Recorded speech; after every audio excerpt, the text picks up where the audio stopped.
Let's start with how to make a phone call. What you're going to do is go to the green phone icon in the bottom left corner of your screen and tap on the little phone button there. This is going to be your phone app, and under keypad is where you'll see your basic numbers. And if you'd like to call someone, you simply are going to type in the number. So I'm going to type in a number and make a quick call right now. So just the area code and the phone number. And then we're going to tap the green button here to start the call. And you'll see this is what it'll look like when you're dialing. And if you'd like to put the phone on speakerphone, you can tap on the speaker button here, and that will play it loud if you don't want to hold it up to your ear. And then if you're ready to disconnect the call, you can simply hit the red button here, and that will end the call. So that's how you make a call. Next, I want to show you how to receive a call, and it's going to come through a few different ways. So if someone calls you, this is what you'll need to do to answer the phone. So first I'm going to go over if you're using the phone and someone calls you, what is that going to look like? So let's initiate a call, and you'll see a little pop-up at the top of the screen. It's going to show the phone number, and I can either tap on the answer button to pick up the call, or tap the decline, the red button, to decline it. I'm going to tap the green button, and this is going to pick up the call and allow me to begin speaking to the person. Hello, who's there? And when you're all done, hit the red button, and that will end the call. Now, if I were to turn the phone off, let's say your phone is on the counter and it's not being used, when someone calls you, it's going to look a little different when that call comes through. It's going to look like this. So I'm initiating another call now. So this is what it'll look like. You'll see these two buttons, green circle and a red circle. To answer it, you have to put your finger on the button, and then you have to drag it. That's how you answer it. So really important, you don't tap the button. You have to put your finger on it and drag it across the screen, and that's how it will pick up the call. And when you're all finished, same thing, just tap the red button to end the call. I want to show it one more time just so you guys can see the motion. So call is going to come in. You'll see the pop-up. This time I'm not going to answer it. I want to decline the call. So I'm going to put my finger on the red phone, and then I'm going to drag it across the screen, and that will decline the call. So now that it's not going to answer the phone. Okay, so that is how you answer the phone if someone is trying to call you.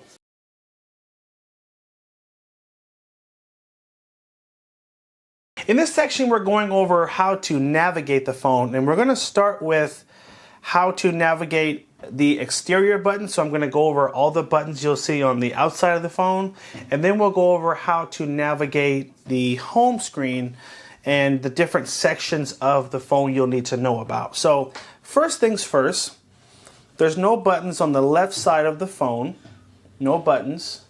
All you'll see on the left is a SIM slot, and that's where you would put in the SIM card for the phone, and also if you had a memory card in your old phone, you would insert it on this left side here.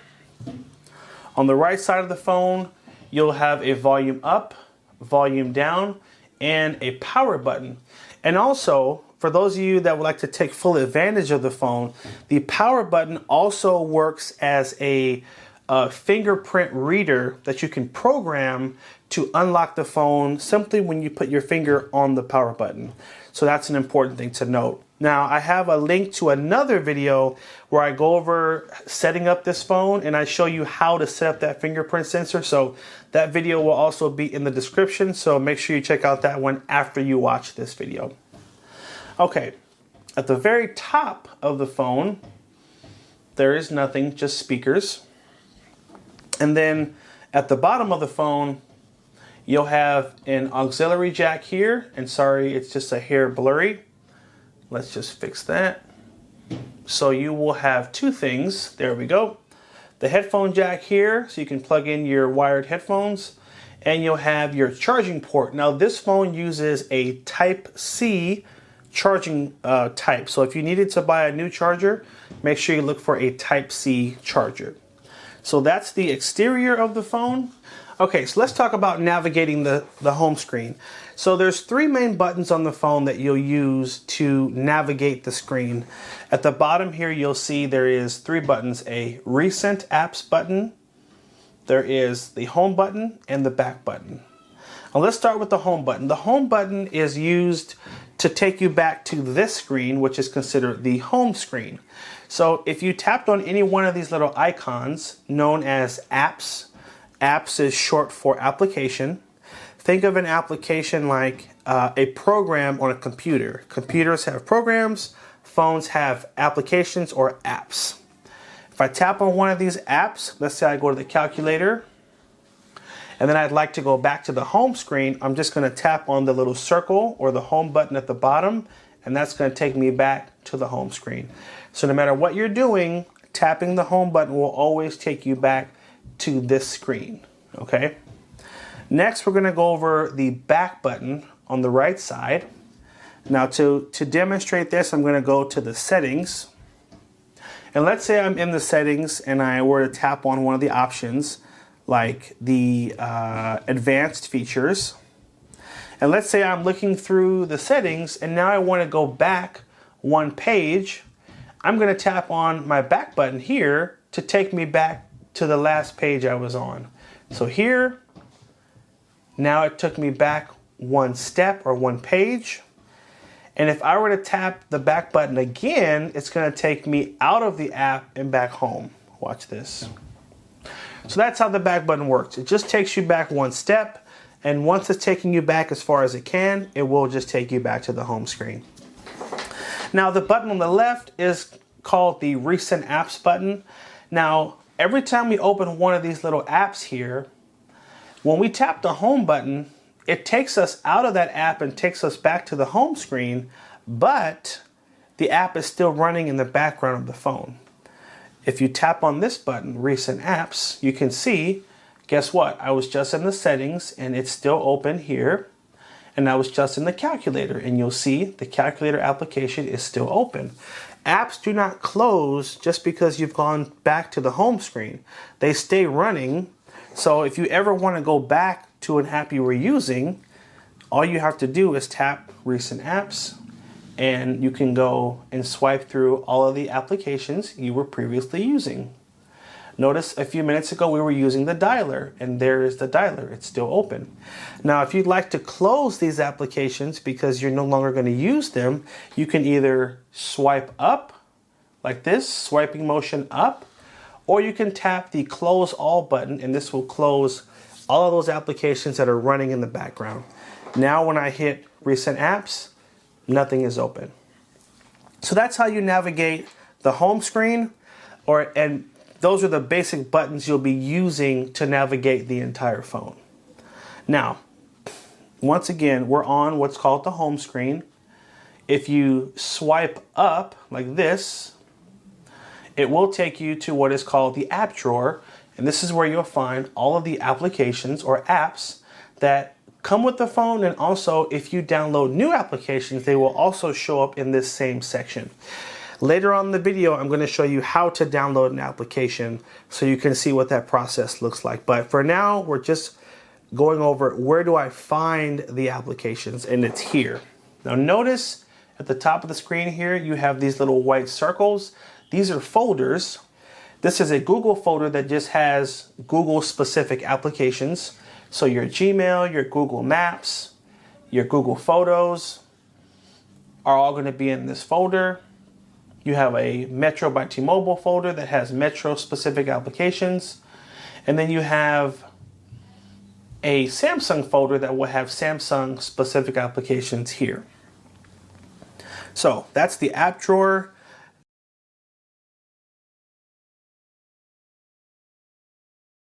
Next, by swiping down from the top of the screen, we're going to just take our finger. At the top of the screen, we're just going to swipe down. This will take us to what is called the notification panel.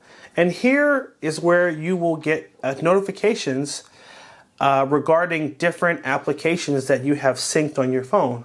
For example, I have my email synced on the phone. So right here, I can see I have some new emails.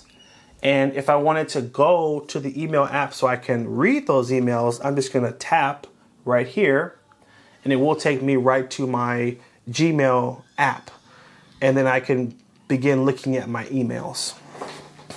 Don't worry, we will go over how to set up emails later on in the video, so hang tight for that part as well.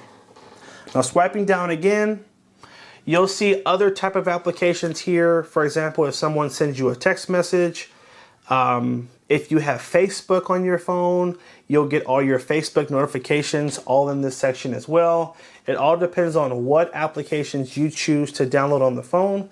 They will all show up here as new information is being notified to you. These switches are all shortcuts to different settings for the phone. So they've taken all the most important items from the settings and they've just given you a quick little button to turn them on and off. So for example, if you'd like to connect to your home Wi-Fi, you need to make sure this is lit up. This is your Wi-Fi icon. Now if I tap on it and it goes gray, guess what? Now that means my Wi-Fi is turned off. If I tap it again, guess what? It's blue and Wi-Fi is now turned on again. The next button here is your volume button. Now this is the button you'll use to control the volume on the phone. So for example, the way you see it now, this means that your volume is up. And if I tap it one time, it's gonna put a slash over the icon, and that means your phone is now on vibrate. Tap it again. If you notice it's gray now, that means your phone is on silent, so it will not make any noise. And if I tap it again, it will turn that volume right back up. So that's how you control the volume on the phone. You'll also have Bluetooth, screen rotation, your airplane mode, and your flashlight. If you'd like to turn on your flashlight, you tap on this little icon here. And now we have our flashlight. It'll use the phone's flash as a flashlight. Now these are only a few of the switches that are available. By swiping down from the top of the screen, again, you will have a list of even more shortcuts. I want to show you that one more time. Swipe down once, swipe again, and here you'll see some other options. So your hotspot, for example, swipe to the left, you'll have a dark mode. This will change all your menus to dark and give you a nice cleaner look. And now if you notice, the whole section is dark. And these are just some of the other switches that are available. So those are your notification switches. Okay, next, quickly, I want to go over how to turn your phone on and off. Now, you can hold down on the power button. If you hold it for about 2 seconds, it will take you to this screen here, which will allow you to power off, restart, or turn on the emergency mode. You can also swipe down from the top of the screen, swipe down one more time, and you will have this little button here. This is also your shortcut to the power button that will take you to that same power menu. So if you need to restart your phone, if you notice it's running a bit slow or having some issues, or you just want to turn it off, that's how you do it.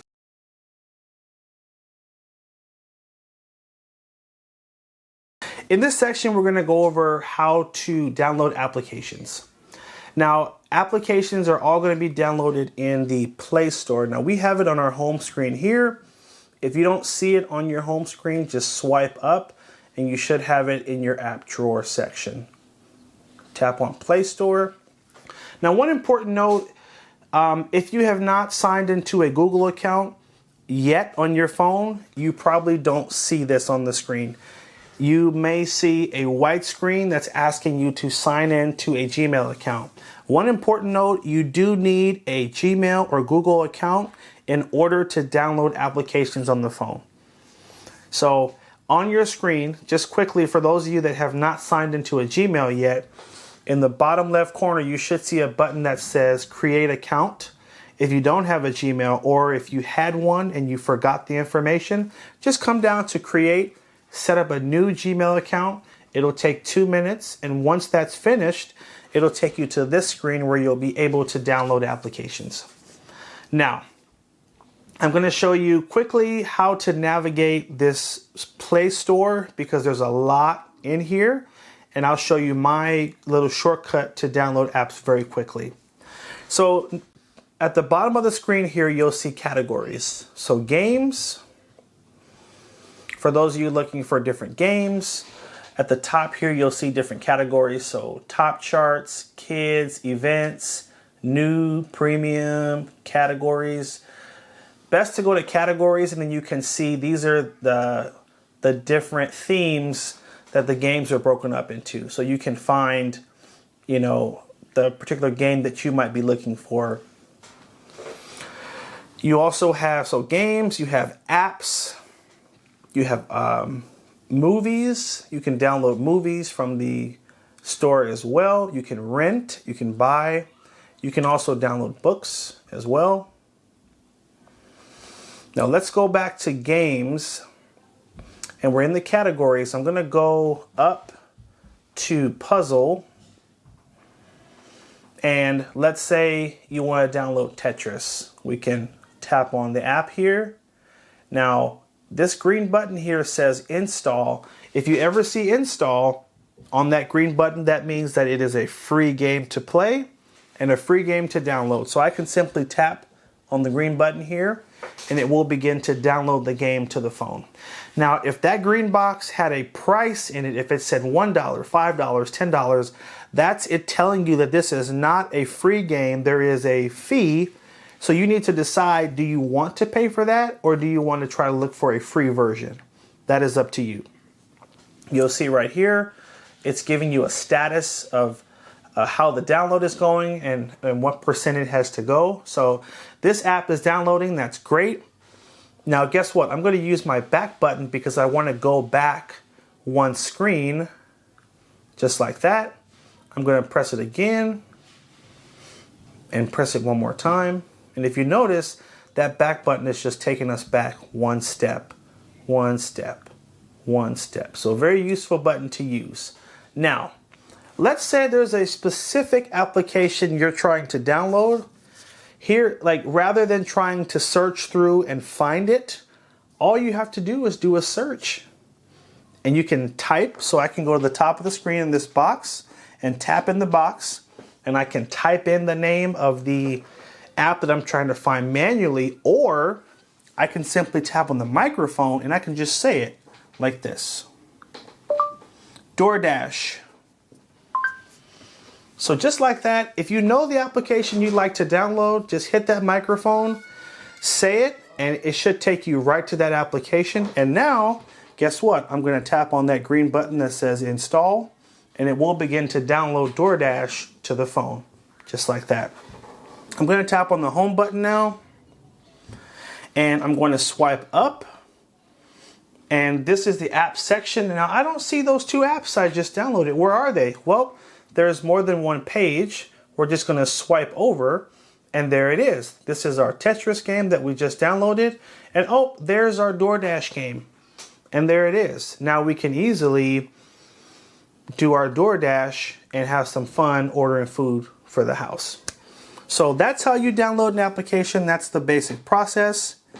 Now, if you notice, that app is in the app drawer, but it's not on my home screen. Now, you may want to move it so you can have it on the front of your phone. To do that, you're going to swipe up, and you're going to hold down. Just take your finger and just gently press on the app for 1 second. And if you notice, after 1 second, it took us right to the home screen. And guess what? I'm going to lift my finger, and there it is. Now my app is on the home screen. Let's do it again for DoorDash. Take your finger, gentle press on the app, and just keep it there. 1,000, 2, 1,000. We're on the home screen. I'm going to move it to the right and pick up my finger, and there it is. And it's just that easy to download an app and move it right to your home screen.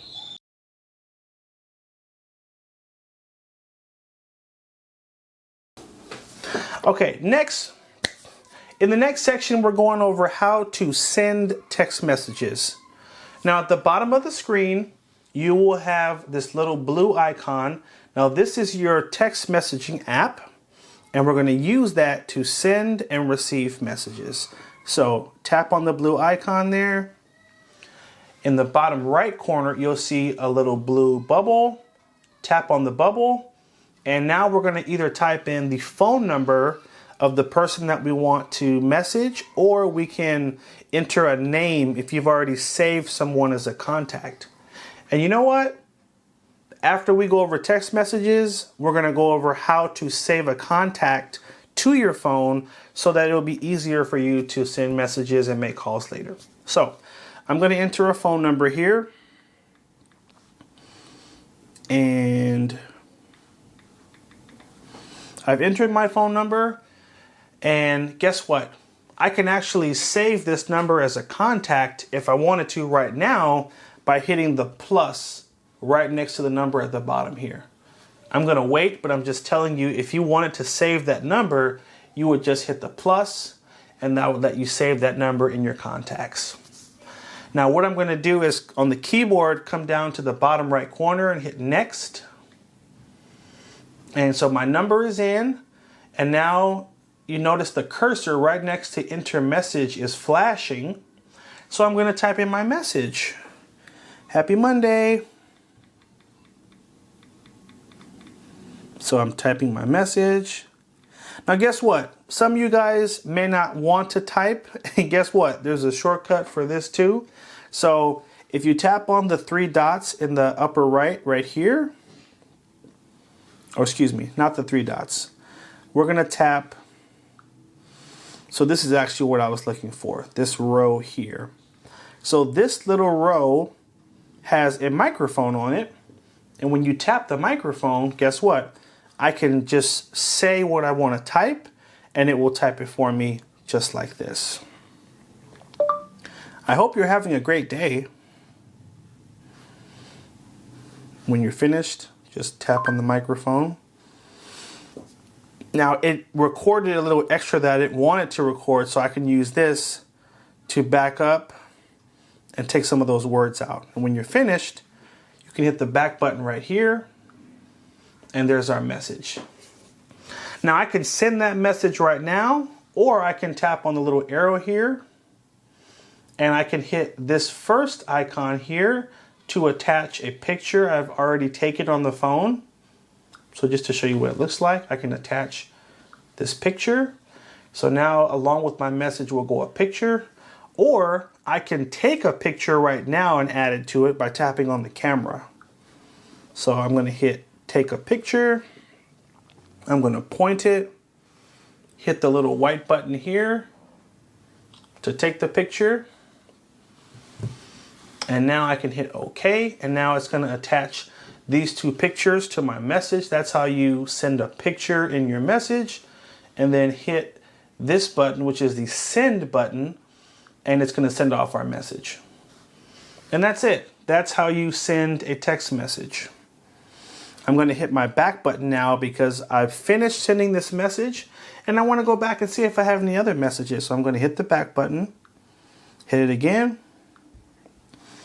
and this is the main page of the Messages app. And if I want to send a message to my friend Joe the Third, I can just tap on this message and I can begin typing a message to this person. So you'll see the cursor, you'll say, hey, where's my keyboard? If you ever want to bring up the keyboard, you have to tap in a section where you can type. So watch this. There we go. And there's our keyboard. Now I can begin typing my message to Joe. So that's how you send a text message and a picture.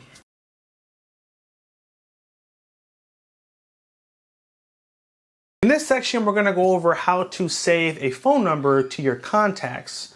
So when that person calls you or sends you a text message, it will have their name pop up instead of just a phone number.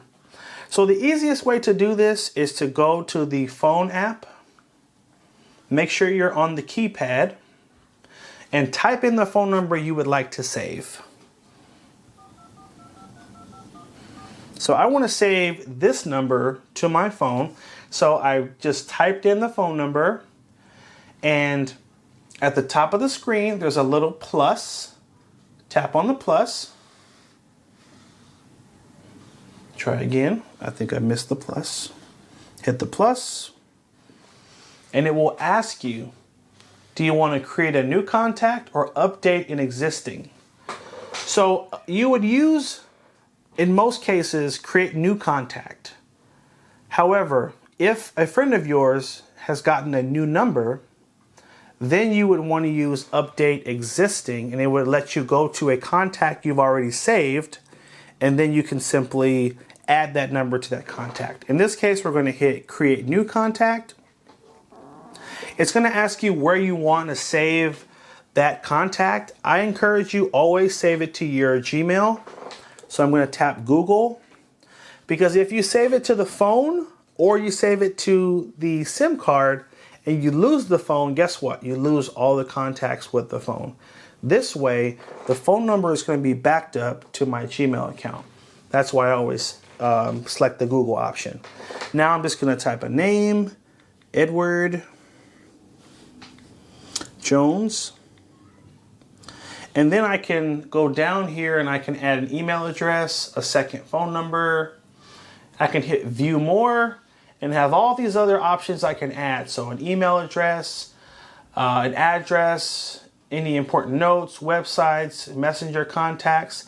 I can hit ringtone and I can save a special ringtone sound. So when that person calls, it'll play a certain song. So you can do a lot. When you're finished, hit save. And that will save that person's number in your phone. And that's how we save a contact.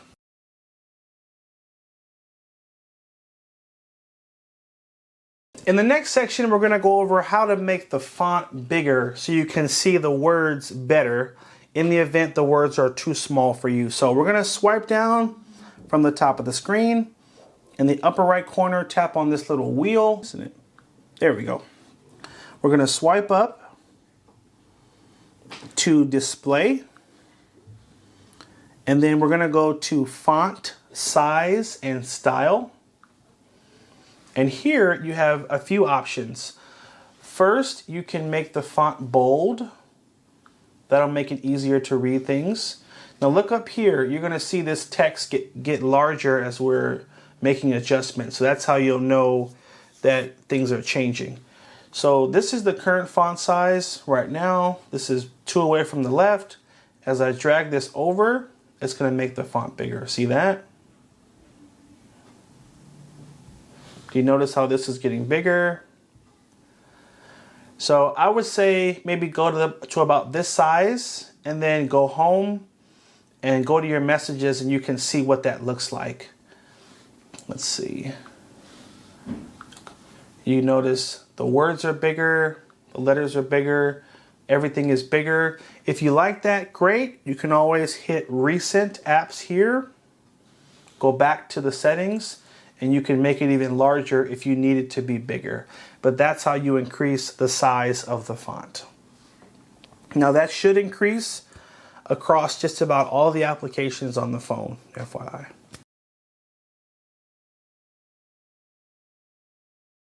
In the next section, we're going to go over how to sign into your email account so you can get your emails on the phone.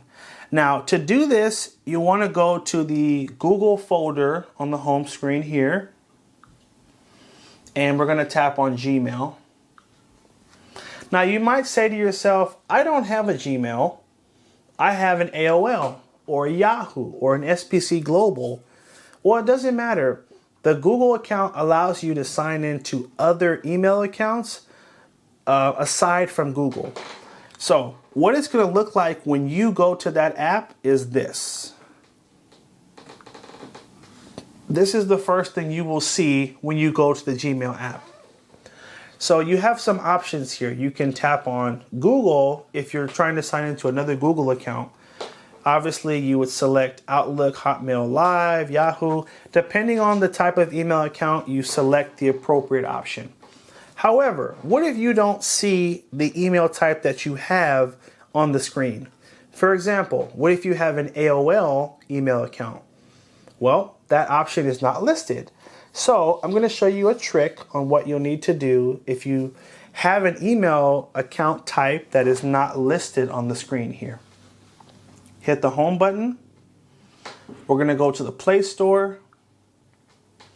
And I'm going to hit that back button so I can get out of this. I want to be on the main screen of the Play Store. Now where it says search for apps, we're going to just tap in the box. And we're going to type in the @ symbol. So in the bottom left corner, tap on the little symbols icon and tap on the @ symbol. And then tap ABC. And we're going to go AOL.com. And we're going to hit the search. And here it is. So after our search, it's brought up the AOL app. So if you install this application, you can then sign into your AOL email and you can get all your AOL emails through here. Now, maybe you don't have AOL. Maybe you have a different type of email account. Same thing applies. Just tap in the box and you'll want to just, after the @ symbol, type in the type of email account that you have, like an sbcglobal.net. And then it will recommend applications that will work with that email type. So the Yahoo Mail app will work with it, my A23, or the Samsung email application will also work with that. So download it, and then you should be able to sign in using that email app. Okay? This was our how to use the Samsung Galaxy phone for beginner video. Hope you guys found this helpful. Do me a favor, leave me a comment down below and let me know what sections of the video were the most helpful for you. And also if you have any follow-up things you would like to know about using this phone.